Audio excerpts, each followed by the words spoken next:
I did love the Moxley and Claudio finish. I love the Yeah, finish of that match. yeah, that was And I cool. love the end scene where the Death Riders are emotionally kind of mixed and like they want to be happy for Claudio, but they're kind of sad for Moxley at the same time. Their leader lost the match to the guy who's not the leader. And so I liked that, like, they kind of went off air with no commentary and just the acting of all the Death Riders, which I thought was pretty effective. I like that, and which Compelling.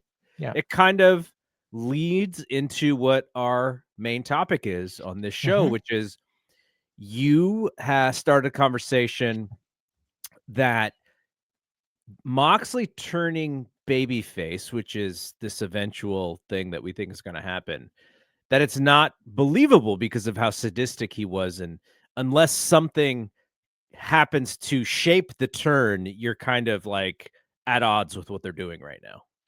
Yeah, and it's like again, I'm and in some ways maybe people can say, and rightfully so, that I'm complaining about something that hasn't even happened yet. But it's just kind of where it feels like it's going. And like people are already starting to cheer Moxley. And then and I've I brought this up. I can't remember if I mentioned in the Discord, but I definitely brought it up on the F4W message board and had a good conversation, which doesn't always happen on there. But about like the fact that people are cheering Moxley, even though, like over the last year and a half, he's been like the most despicable heel. He ended Bryan Danielson's career. He tried to suffocate him with a plastic bag. Then he threw Darby down a flight of stairs, and he tried to kill Darby with a plastic bag. And he held the title hostage for 9 months. And he's talking in riddles, and the whole goal of all the top babyfaces in the company was, we got to get that title off Moxley. We got to get that title off Moxley. Finally, they do it, and it's a great moment. Hangman wins the belt, and then next week it's like, well, the belt doesn't matter. I don't care. And then we just went right back to the Death Riders running wild over everything, and I'm like, come on.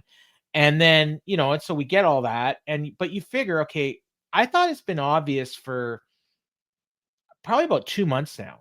Well, I remember there was one interview in particular where Moxley was just, and this was after he lost the world title, and he's just rambling.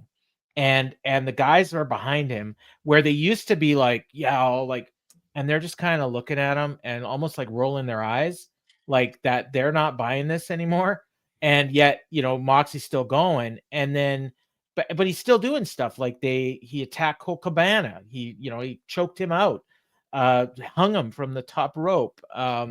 He did Matt Menard just a couple weeks ago, pulled him out of commentary and beat the crap out of him and took over for him. And so, like, all this stuff that's going on, and then the fans are still cheering him, and it's almost like they're ignoring the storylines.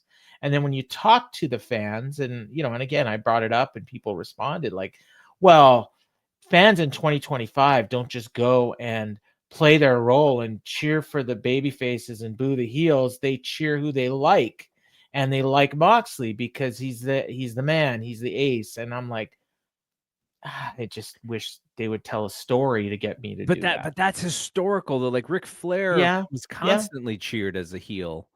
Mhm, So I guess the one thing that I was thinking about as you were bringing this up is mhm. whether or not there's a reason, or there's like this dramatic reason, whether it's Claudio and Pac boot him from the Death Riders. I don't know if I want to necessarily see that. It could happen, and I'd be fine with it because it makes sense. Or if there's a split, which goes back to what I said about the Dynamite show, where Mhm. Moxley, Wheeler Yuta goes to Moxie, Daniel Garcia goes to Claudio, Marina's in the middle, Pac is the wild card, like, the splitting of the Death Riders.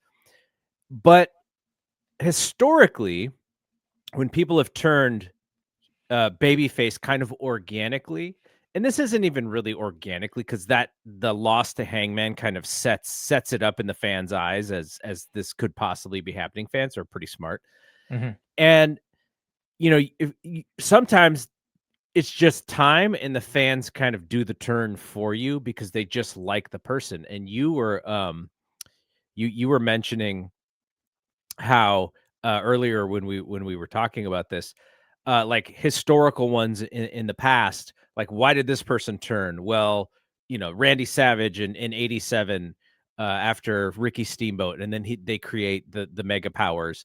But in this case, the fans loving Jon Moxley has everything to do with what he's done for this company from Mhm. the beginning. And so it's almost more reasonable for me as a fan to go, yeah, of course he's a baby face. Like it was maybe a little bit more forced for him to kill Bryan Danielson and turn heel in the way that he did, where I was like, okay, maybe I don't really believe that, but they had to do something drastic just to get fans to boo him because they want to cheer him. He is like the hero of the company. That is how he is portrayed. That is how Tony Khan has mentioned him in the past. So I think he's kind of a baby face in heel's clothing. And naturally, he just kind of has to take off those heel clothes and he'll be back to being a babyface.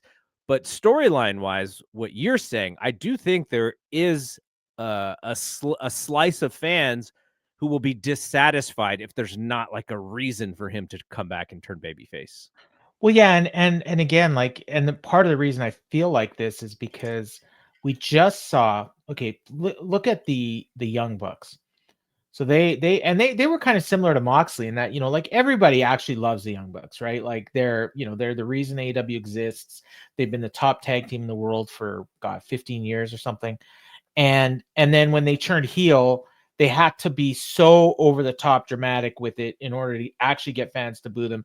They're attacking Tony Khan, they're hijacking the show. They're doing things, just completely outlandish in order to get fans to boo them.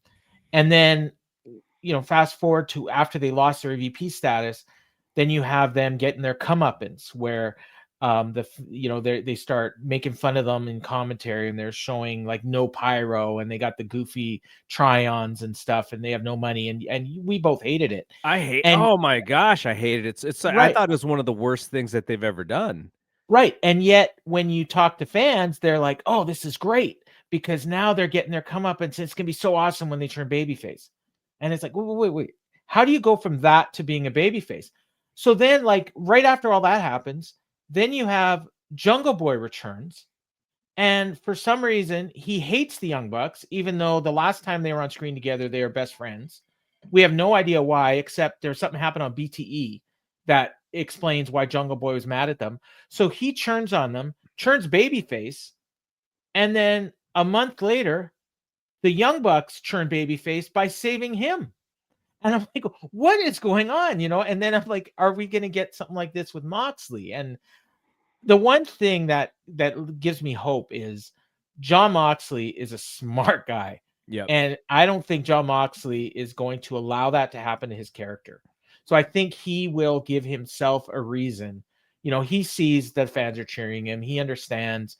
He will come up with a storyline way to make sense of the fact that he's now going to be a hero, or maybe not a hero, but maybe an anti-hero that the fans are cheering for, like a He's kind of Stone Cold. always been like that, though, right? He has, and even when he was a babyface, like, he was not never a nice guy, No, you he's not know? doing the "I love this, I love you" fans Mm. for he's Not never been even that so guy. much. He will say, "I love the company," and even as a heel, he was saying that. He says, "I love pro wrestling. It's the greatest sport ever." I think what he's even said, he loves AEW because it gives him and others the opportunity to do what they weren't able to do where he used to work. Yep. That sort of thing he will say and has said. So that does give me hope.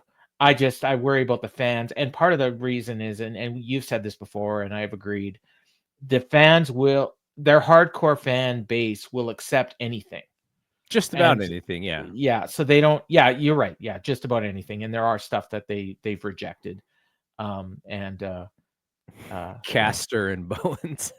Well, the thing, Caster, they love now too. Bowens, they absolutely rejected Bowens because he was brought back. He was not meant to be what he is now. You could see, like, Tony had big plans for him, and he gave up on them real quick because that whole 5 to a player thing with the theme song and the Tron and everything like that there was clearly he wanted him to be a big time babyface, and fans just didn't agree.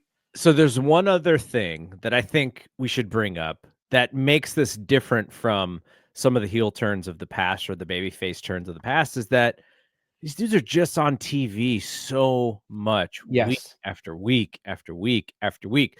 So we've seen so many versions of Jon Moxley in AEW, and now this is another version. Now, we have watched, I haven't watched every single Dynamite because I did take the week off a couple weeks ago for Thanksgiving, but I would say of every Dynamite that has happened, I've maybe missed 5, at most.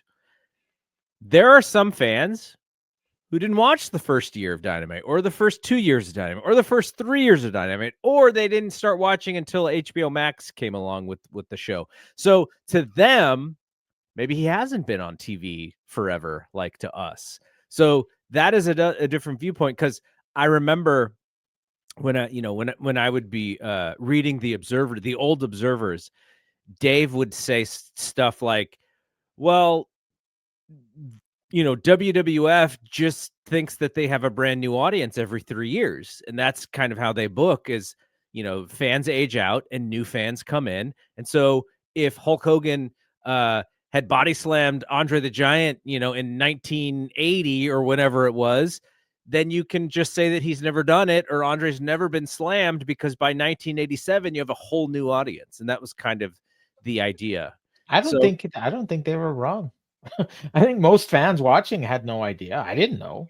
how I knew is because of PW, Pro Wrestling Oh, Illustrated. They yeah. did an issue where they're like, "Did you know Hulk Yeah. Hogan was a bad guy before?" Yeah. And so that's how I And knew when I was a little kid. 60,000 fans saw it 5 years ago, but it's a big secret. So, And so yeah. that is something that we have to think about, which is, to Yeah. us, we've Yeah. seen every iteration of Jon Moxley since 2019 and even before, because when he was with Yeah. WWE. I watched those early Dynamites, and I'd forgotten, like, he was a despicable heel when Dynamite started. I Didn't forgot he, about that. and you remember one of the big, backlashes early on in Dynamite was putting Omega through the glass table Yeah. with that Oh, suplex. I boycotted the first Full Gear because of that. I wasn't Yeah, gonna watch it, and I didn't watch it. I never have. I still haven't to this day. and, Um, like, that was so drastic back then, and mhm. so in order to get fans to feel the same way today, you gotta put a plastic bag over somebody's head, And then what was it? and 3 months later, he was a babyface feuding with Chris Jericho. yeah. So, yeah, I mean, it's not much different, like, I guess, when you look at it that way. Although I will say I think the stuff he did with Darby and Danielson was worse, but it's because it had to be, like, just, like, for the reasons you said. And the one thing, you mentioned all the stuff that he did to Darby.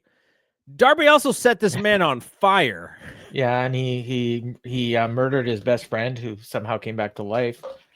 He dragged him. Apparently, the story was because they The did Gabe say that kid. right across the Jersey Turnpike from Philly, like at 50 miles an hour in a truck. And I think historically we've seen so many unbelievable things in wrestling. When you're a little kid, you're just kind of into it, and then when you're an adult, you're like, okay, this is stupid. But the thing about those things are that, like, some of it is just because Tony promised us AEW is going to be different, right? And we're Mhm. like, in 2019, you said this was going to be realistic in sports, and he's like, okay, yeah, but that was like 6 years ago, and now I know that maybe this works a little bit better with my audience. So be it.